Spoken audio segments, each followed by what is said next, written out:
নমস্কার বন্ধুরা, আশা করি তোমরা সকলে ভালো আছো। আমি ভালো আছি। তো বন্ধুরা, আজকের ভিডিওটা থেকে আমরা জানব গণেশ পূজা কেন করব, গণেশ পূজা করলে কি হয়। বন্ধুরা, আজকের ভিডিওটা খুবই মূল্যবান। দয়া করে তোমরা স্কিপ না করে পুরো ভিডিওটা দেখার চেষ্টা করো, তাহলে কিছু মূল্যবান বিষয় তোমরা জানতে পারবে, অজানা জিনিস জানতে পারবে। এবং যদি আপনার না জানার ইচ্ছা থাকে তাহলে ভিডিওটা না দেখাই ভালো। তো বন্ধুরা, চলো ভিডিওটা শুরু করা যাক। গণেশ পূজা করলে কি হয়। ভগবান গণেশ হিন্দু ধর্মের অত্যন্ত শ্রদ্ধেয় এক দেবতা, যাকে বিঘ্নহর্তা, বাধা দূরকারী, বুদ্ধির দেবতা ও সিদ্ধিদাতা, সফলতা প্রদানকারী হিসাবে পূজা করা হয়। গণেশ পূজা করলে কি হয় তা ধর্মীয় বিশ্বাস ও আধ্যাত্মিক দিক থেকে এখন ব্যাখ্যা করা হবে। গণেশ পূজা করলে কি হয়? সব বাধা দূর হয়। বিঘ্ননাশক। ভগবান গণেশকে বিঘ্নেশ্বর বলা হয়, কারণ তিনি জীবনের পথে আসা বাধা বিপত্তি দূর করে। কারণ নতুন কাজ, ব্যবসা, পড়াশোনা, ভ্রমণ কিংবা বিবাহ, যে কোনো শুভ কাজ শুরু করার আগেই গণেশ পূজা করা হয়, যেন কাজটি নির্বিঘ্নে সম্পূর্ণ হয়, বুদ্ধি ও জ্ঞান লাভ হয়।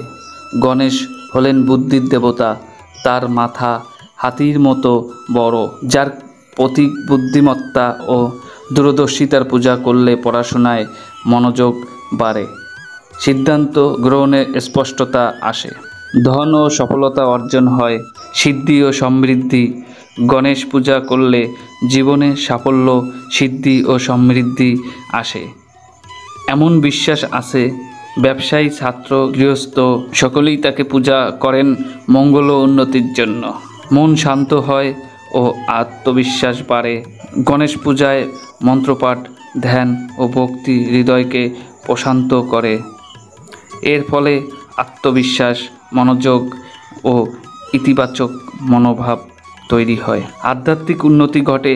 ভক্তি ভরে গণেশ পূজা করলে মানুষের মধ্যে বিনয়, শৃঙ্খলা, ধৈর্য ও আত্মসমর্পণের ভাব জাগে, যা আধ্যাত্মিক উন্নতি পথের সহায়ক।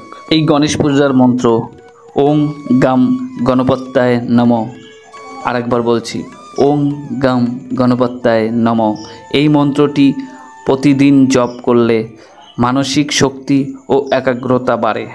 গণেশ পূজার শুধু ধর্মীয় অনুষ্ঠান নয়, এটি জীবনের একটি ইতিবাচক শক্তি আহ্বান করার মাধ্যমে। তার পূজায় আমরা শুধু মূর্তি নয়, বরং এটি একটি দর্শন, বাধা কাটিয়ে এগিয়ে যাওয়ার প্রেরণা লাভ করি।